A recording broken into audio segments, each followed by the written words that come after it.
talking about what I'm for, I was listening to an episode of How Long Gone podcast, right? One of my favorite podcasts. And they were talking, randomly about what they talk about. And one of the co-hosts on How Long Gone podcast inadvertently leaked or revealed that he had been, or they had been, Jason Stewart and Chris Black, had been invited to Charlie XCX's wedding.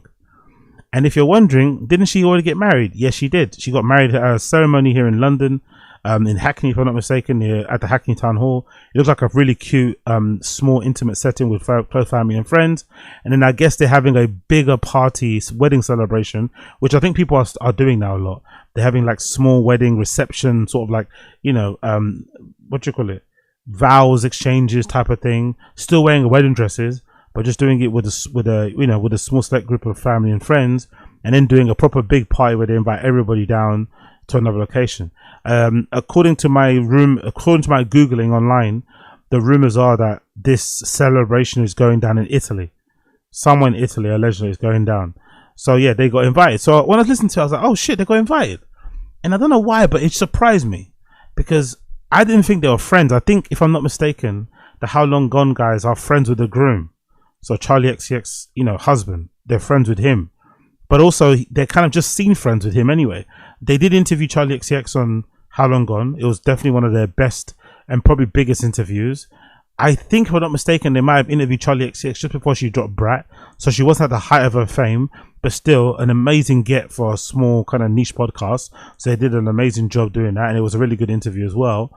But they're more friends with the groom, innit? Of course.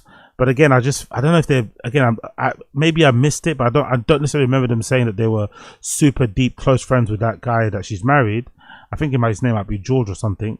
And I think he's a drummer in 1975. I think so, if I'm not mistaken. Matt Healy's fucking band, the one that goes out with, oh no, he's got a taste. I don't know who he goes out with now. But regardless, it just surprised me that they were invited to the wedding. Being seen friends. And I want to know, is that normal? Is that normal? Because I always assumed weddings were like very personal, very intimate, close knit. You were only people from the inner circle were able to go. But it seems like nowadays people are inviting like anybody. Like if you queued up with somebody at a club for long enough, they're inviting you down. If you maybe exchange a couple of words in the fucking toilet cubicles of a club somewhere, they invite you down. You play football with somebody once, they invite you to their wedding. It's a bizarre thing because I thought people would invite their friends, actual close friends and family. But on the flip side, that also may be a reflection on the lack of friends we all have now, or the lack of friends people are willing to invite. Because what would you rather? Would you rather invite your actual close friend, knowing full well they'll probably flake, or invite somebody that you might have met in a rave toilet somewhere, who's actually, who's always kind of engaging with your Instagram stories, always liking, sending you emojis, exchanging stickers with you, checking up on you from time to time? Well, who do you rather invite? That scene friend, quote unquote, who is going to be there because they love a good time out and a little bit of a drink and a wiggle, or your real friend who probably will make an excuse last minute not turn up? So maybe that makes sense of why people are doing it, but it honestly surprised me because number one, of course, I was surprised because they had already their first wedding, right? That took place near Hackney Town Hall, which I think was a really cute way to do things. Again, I'm not really the biggest fan of marriage or wedding in general. I don't necessarily think I'll ever get married anytime soon. It's not something that's probably in my future or my car, something I'll give a fuck about.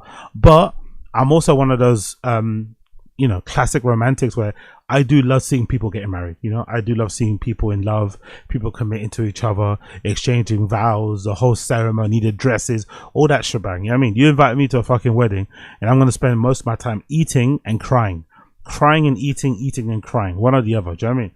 But that's exactly what I like when I see these type of things. So you see the dress that she wore outside Hackney Town Hall. This place is legendary, by the way. Across the road is one of the best Wetherspoons ever. Obviously, the Montague Pike in central London, Tottenham Court Road, holds a special place in my heart. But one of the best Wetherspoons you'll ever go to is the one just across the street from the Hackney fucking Town Hall. It's such a good hang, especially that little. There's like a little conservative-y patio indoor thing towards the front. If you know, you know, where I like to sit. There's a really cool or nice upstairs bits as well to go sit down to.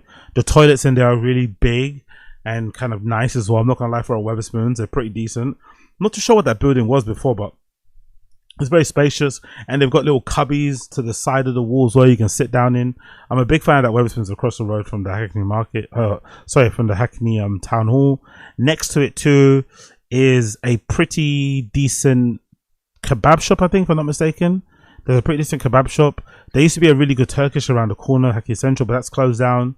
And I think across the street, towards maybe the Tesco, there's also this really cool place called Paper Dress Vintage, which is a really cool little mix. If I'm not mistaken, it's a vintage shop, it's a cafe, and it's also a club, like bar live venue.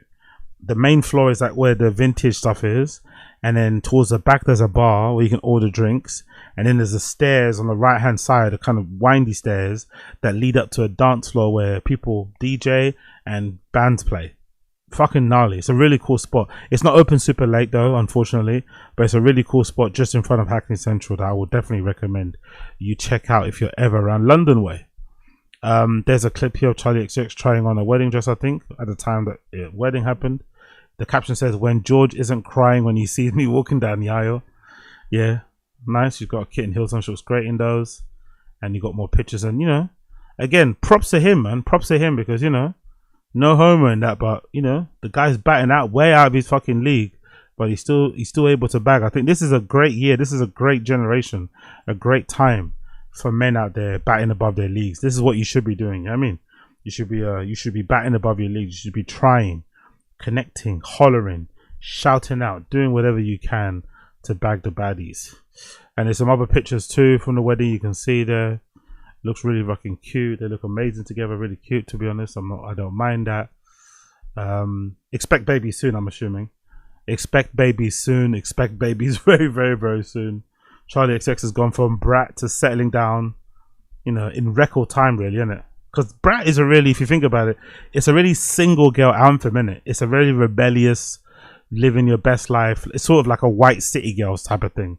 So to go from that to being married is fucking hilarious, isn't it, really? It's just really, really fucking funny. And it was probably on the cards for a while too. I bet he proposed way before the album was done, but they probably couldn't get married because it would kind of fuck up. It'd fuck up the vibe of the album.